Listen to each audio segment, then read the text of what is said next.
So something came across my feed the other day, September 10th. Not the thing that you're thinking of. And I had to talk about it.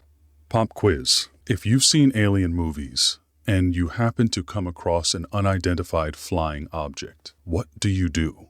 A. Ignore it. Act like you never saw it. B. Observe it. Check it out. See what's going on.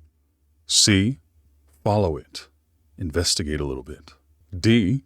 Point at it. Stare. E. Do literally anything else. Or F. Launch a missile at it.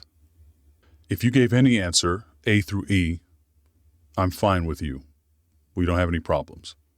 If you answered F, there's a reason I put that many options, specifically so that I could get to the letter F, which is commonly understood to be failure of some sort. We don't fire upon unknown aircraft. We don't shoot at aliens. I'm really struggling with how to say this. We don't shoot at non-hostile, possibly extraterrestrial aircraft, right?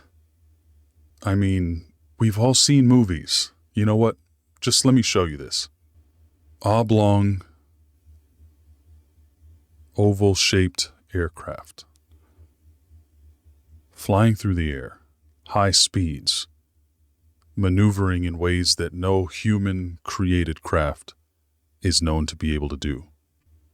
You shoot a missile at it, as though there's any good reason to risk entering into a conflict with extraterrestrial entities. Now, I'm not saying that extraterrestrials were behind this aircraft or that extraterrestrials even exist at all. I don't know. However, I can't imagine a good reason to fire upon something that is not actively threatening you. If you could think of why that would be a good idea, please let me know in the comments.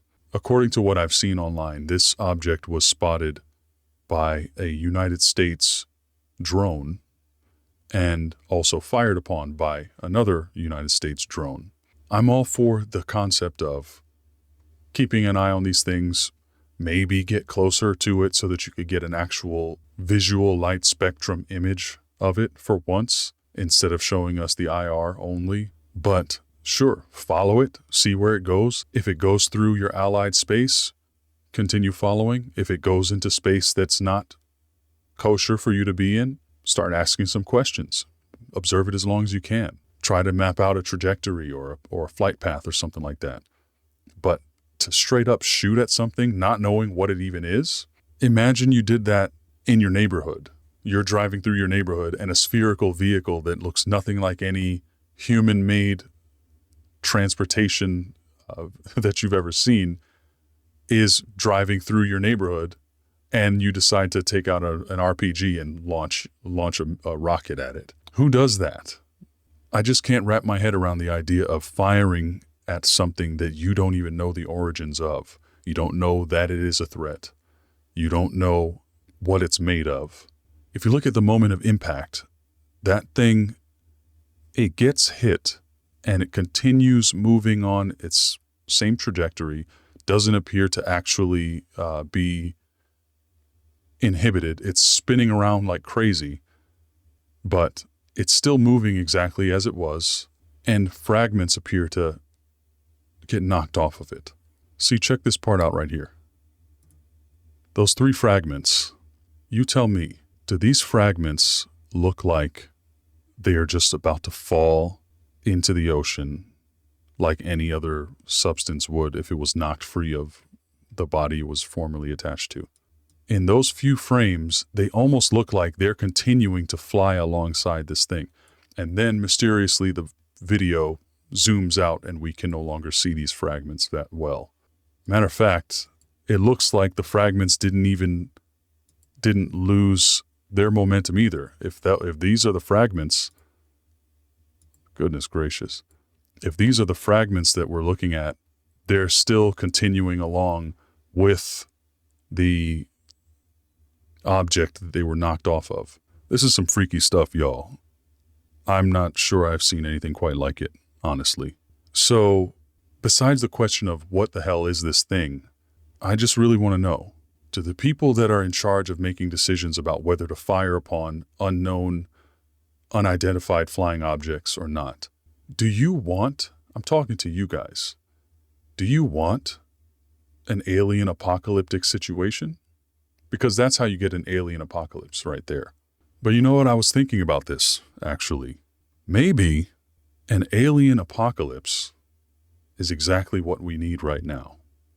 As a species, there is a distinct possibility in my mind whenever I consider these types of things that perhaps in order for us to finally get our shit together, stop mistreating and abusing each other, stop living in these bubbles where we're just constantly turned upon each other and kept there through algorithmic, brain-rotting rhetoric, to get us out of this tribalistic warfare age that we are just reveling in right now, almost worldwide, definitely in my homeland of the United States. Maybe to get into the next era of human civilization, we need to get our asses kicked a little bit. Something to think about. Oh, and another thing. How did they know that by striking that flying object, they weren't going to cause some type of chain reaction or a nuclear explosion or something worse? Judging by the way this thing moves and the attributes that it seems to have, who knows what exotic material it's made of? Who knows what's powering it? It almost seems like it's in orbit or something like that, as though it's being propelled by some force other than thrust. It kind of has this air of just being pulled along, some kind of almost like a gravitational or centrifugal force. It's so interesting, but at the same time, why the hell are you shooting at it? I just felt like I had to ask that question because, this came up a couple days ago and I've been thinking about it ever since. I can't stop thinking about what an insane thing this is to do. So anyways, my friends, I hope you're doing well. Thanks for listening. And let me know in the comments what you think about this, to me, boneheaded move by whoever decided to okay a missile strike on an unidentified flying object that could have destroyed the planet and may still destroy the planet later on down the line. Let me know what you think. And I will talk to you all later. I'm working on a Halloween special if you're interested in that type of thing. Anyway, I won't take up any more of your time. I wish you all the best. I hope you're well. And remember, my friends, I'm Mr. X, and may your nights be full of dreams.